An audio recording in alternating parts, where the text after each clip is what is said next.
commence avec Heibae Wushwang où nous suivons l'histoire de deux jeunes démons travaillant pour une organisation visant à maintenir l'équilibre entre le monde des vivants et le monde des morts. Pour accomplir cela, l'organisation doit régulièrement mettre fin à la vie d'êtres humains. L'anime a pour genre action, comédie surnaturelle et pour thème démons morts.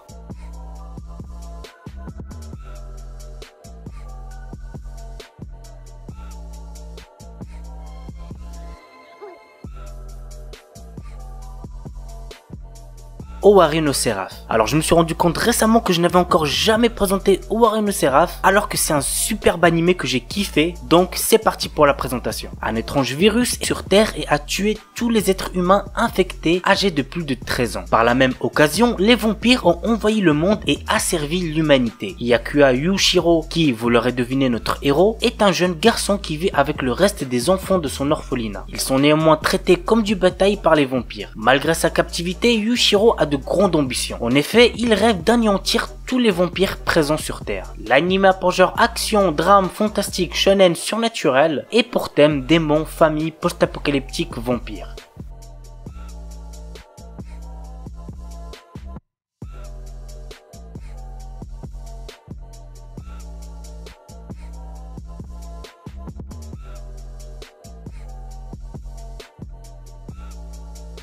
Bungo Stray Dogs. Nous suivons le quotidien de Nakajima Atsushi, un adolescent qui se retrouve à travailler au sein d'une agence de détectives dont les membres possèdent tous des pouvoirs surnaturels. L'agence s'occupe des enquêtes trop dangereuses pour la police et l'armée. Dès lors, Nakajima fait équipe avec Dazai Osamu et Konikida Doppo pour résoudre des crimes et combattre différentes organisations. L'anime a pour genre mystère seinen surnaturel et pour thème détective super pouvoir.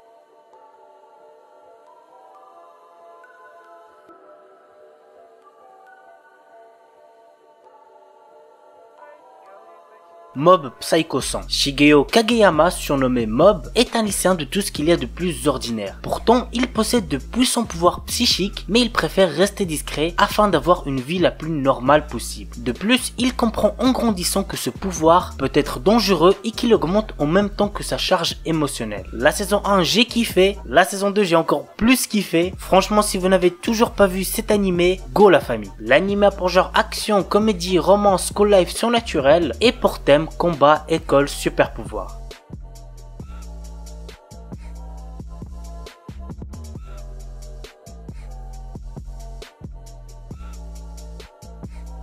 Uku Holder. Ayant toujours vécu dans une ville de campagne calme et paisible, Tota Konoe ne rêve que d'une chose, rejoindre la capitale et devenir célèbre. Pour ce faire, le jeune homme doit d'abord réussir à battre sa tutrice, Yukihime. Un jour, alors qu'il la combattait à l'aide de deux de ses proches camarades, un chasseur de primes fait son apparition, venant ainsi briser la paix du village. Alors juste pour Uku Holder, je précise que le manga est giga mieux, donc si vous êtes plus lecture et que vous n'avez pas encore découvert Uku Holder, je vous recommande plus de le découvrir en manga. Mais l'anime reste aussi bien, je suis pas en train de dire le contraire. L'anime a pour genre action, aventure, drame, ecchi, fantasy, romance et pour thème combat, harem, magie, vampire, voyage temporel.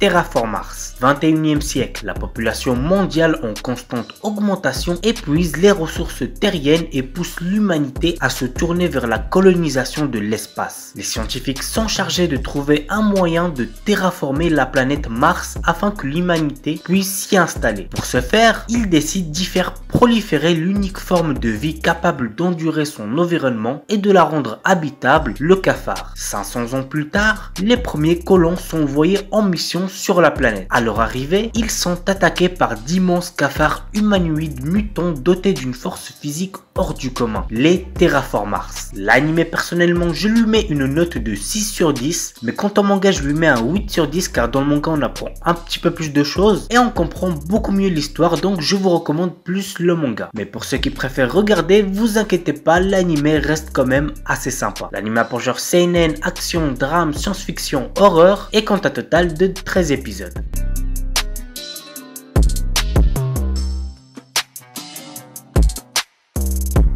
Et on termine les amis avec Z-Man. Jin, un jeune orphelin, est au cœur de manigances qui le dépassent. Amagi Corporation s'intéresse de près à ses capacités physiques hors normes qui semblent s'inscrire dans la continuité d'un plan étrange. Le Z de son côté, Koga, futur héritier de Amagi Corporation, utilise les technologies développées par le groupe pour tenter de réaliser son rêve, devenir un justicier. L'ironie du sort va réunir ces deux jeunes hommes dans la grande roue du destin. L'anime a pour genre action, fantastique, psychologique, science-fiction et compte un total de 13 épisodes.